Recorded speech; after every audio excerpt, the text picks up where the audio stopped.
మన రక్షకుడైన యేసుక్రీస్తు నామములో అందరికీ వందనాలండి.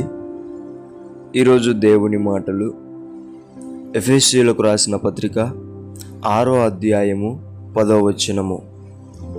తుదకు ప్రభువు యొక్క మహాశక్తిని బట్టి ఆయన యందు బలవంతులయుండుడి.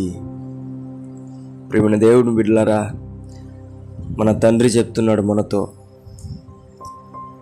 గడిచిన నెలంతా, గడిచిన సంవత్సరాలంతా బలహీనముగా భయపడుతూ ఉంటున్నారేమో, కానీ మే నెలలో 1వ తారీఖున దేవుడు చెప్తున్న మాట, దేవుడు మహాశక్తిని బట్టి, ప్రభు యొక్క మహాశక్తిని బట్టి నా బిడ్డలు బలవంతులై ఉండండి అని దేవుడు చెప్తున్నాడు. దేవుని బిడ్డలారా, ప్రార్థనలో బలవంతులై ఉండండి, వాక్యంలో బలవంతులై ఉండండి, సువార్త విషయంలో బలవంతులై ఉండండి, పని చేసే విషయంలో బలవంతులై ఉండండి, కుటుంబ విషయంలో బలముగా ఉండండి. దేవుని బిడ్డలారా, ఎల్లప్పుడూ కూడా బలవంతులుగా ఉండాలని దేవుడు ఆశిస్తూ ఉంటున్నాడు.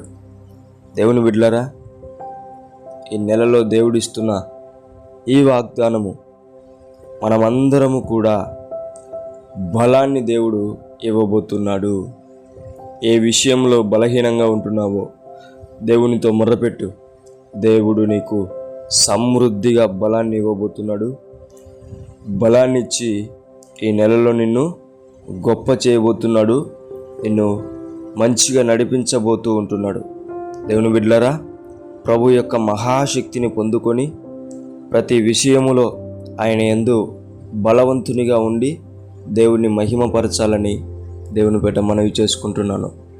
దేవుడి మాటలను దీవించును గాక. ప్రార్థిద్దాం. యేసయ్యానికి వందనాలు, స్తోత్రాలు. ప్రభువా, నా మా బలహీనతలను తీసివేసి ప్రభువా, నీ మహాశక్తిని ఇచ్చి నీ యందు బలవంతురాలిగా మమ్మలను నీవే బలపరచమని యేసు నామమున ప్రార్థిస్తున్నాం తండ్రి. ఆమేన్.